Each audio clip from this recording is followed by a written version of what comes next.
Gauteng MEC for Finance and Economic Development, Lebogang Maile, has outlined the province's Tourism Month program. The MEC says in the past financial year, Gauteng faced a decline in domestic tourism spending. This was after the COVID-19 pandemic hit the tourism sector, which led to the closure of some iconic sites in Gauteng, such as the SABC World of Beer Museum in Newtown. Maile says holiday spending in the province has dropped drastically. Joining us to discuss the Gauteng tourism economy is Barba Gaoganediwe, Gauteng Tourism Authority spokesperson. Good evening, Barba. Thank you very much for joining us on The Full View. So we heard yesterday from the Finance MEC that tourism expenditure has declined significantly. And of course, we know that it's one of the industries that are important for the nation's overall economic recovery. So what are the key events this month that will ensure tourism takes back that rightful position as a driver of economic growth in the province? Thank you for having us. Indeed, tourism is a key catalyst for heightened economic growth. Its limited barriers to entry makes it a prime sector for employment and growth opportunities. But also in Gauteng, if we were to put this decline into context, Gauteng is the net exporter of domestic travel. And coming back from 3 years of COVID-19, a lot of people who are based in Gauteng province needed to go out as a result of pent-up demand. They needed to go out to other destinations. And as a result, the Gauteng recorded declines in its tourism, domestic tourism numbers. At the start of the tourism month, which is now September, Gauteng has a bumper program that started in our townships, spaces where we are promoting safe spinning, we're promoting safe events in our townships. We'll also be having one of our signature events, the Standard Bank Joy of Jazz. We'll be having the festival, Food and Delicious Festival at Kyalami. All of these events are expected to generate close to 26 million rand each on those weekends. We are also anticipating over 90,000 people to participate in this event. Similarly, we are coming from a very bumper sporting weekend in Gauteng with the Springboks and New Zealand match at rugby at Ellis Park and the MTN 8 semi-final at Orlando Stadium, giving us close to 90,000 people in one space with little to no traffic disruption. People were able to go through their holidays and activities over the weekend as a result of this big city region offerings. But we also have a lot of fashion and music event, food, gastronomy. The food in Gauteng are world-class offerings from your quarters in the townships, pairing Ace of Spades champagne with the quarters and Mokodu Mondays. These are some of the unique offerings that makes our destination unique.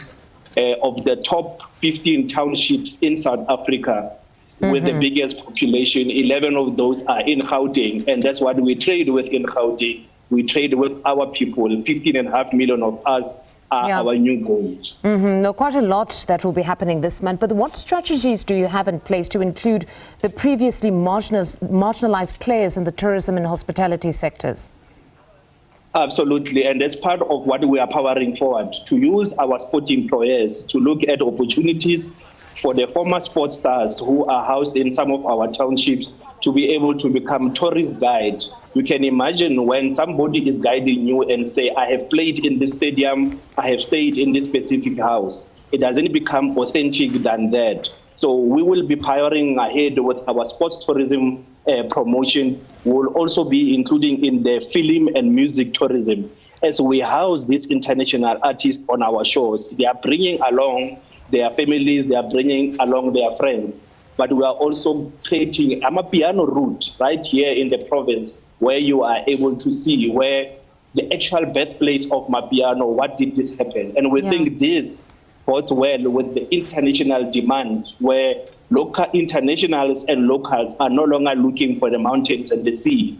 They are looking for what the locals do, touch and drink. They are looking for wellness. They are looking for authentic experience. And Gauteng is abundant with those offerings, from medical tourism to music tourism to fashion and sports tourism. The Golden Province will definitely power ahead and increase its decline in domestic tourism figures, and will be able to meet our target of powering the Gauteng economy to close to 150 billion rand and have 50 billion rand coming from domestic by end of March next year.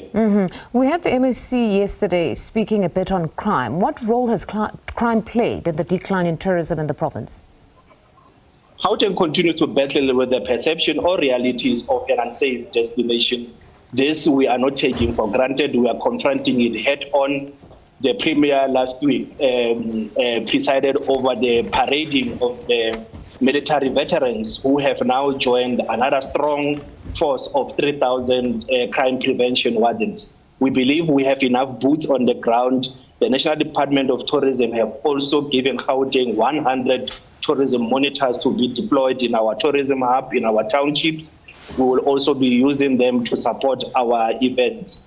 But no amount of policing can go ahead and stop crime completely. We need community participation. We need civil society to join with us. Like I always say, in the Vilakazi streets, where the families have seen the benefits of tourism, they will be the first person to apprehend any criminal activity and hand them over to the police, because they have seen the benefit of tourism. They have taken their children to school and they continue to expand their livelihood as a result of tourism. So communities need to see themselves in the tourism growth we are anticipating. Hence, they need to work with civil society, community-based organization, and tourism association, not just to deal with safety for tourists, but safety for the rest of the residents. Our strategy is for tourists and residents alike. We are not separating. All right. Barba, thank you very much for your time this evening. That's Barba Gaoganediwe, Gauteng Tourism Authority spokesperson. They're speaking to us, just taking us through some of the key events that they have lined up